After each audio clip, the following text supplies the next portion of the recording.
I think my grandfather's farm really gave me an appreciation just for the amount of work that goes into generating the food we eat and and the value of it.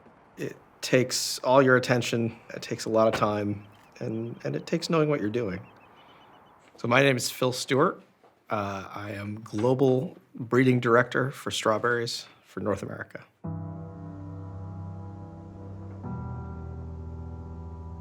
The strawberry was Driscoll's first berry. I don't think the company would exist without strawberries. So the banner berry, which was originally the sweetbriar berry, was kind of I think it's the beginning of Driscoll's as a differentiated strawberry company. Originally it was called Sweetbriar after the ranch that it was founded on. Over time it became known as Banner because they put a blue ribbon on the crates to distinguish them from other varieties. If you can create something that people can look for, that gives them a reason to seek out yours and not just whichever strawberries happen to be convenient.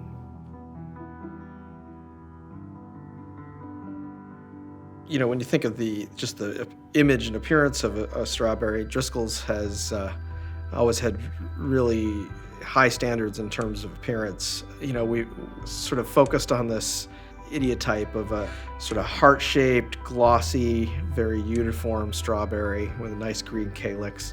But the number one thing we're looking for really is flavor. It's got to be something people are going to be happy to eat. And that's been a top priority at Driscoll's really from the very start, and we continue to try to move the bar on that.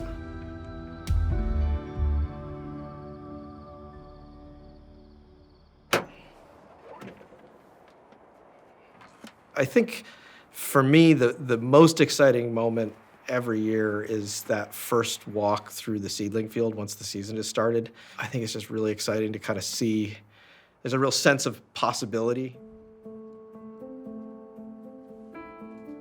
In the breeding program, we're generating in North America about 100,000 seedlings each year. Each of those is really a distinct variety. They're all genetically different. They all have slightly different combinations of traits. So a lot of what my job and my team's job is just finding ways to sort through that many varieties every year and find the good ones.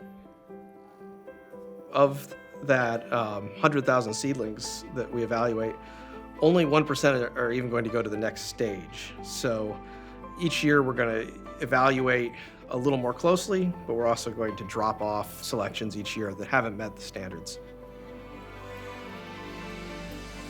If our efforts are successful, when you bite into a Driscoll strawberry, you're getting something that you can't get anywhere else. You're getting the products of all this work to try to put these pieces together to get something that is juicy and sweet and aromatic and hopefully lives up to all your expectations of a strawberry.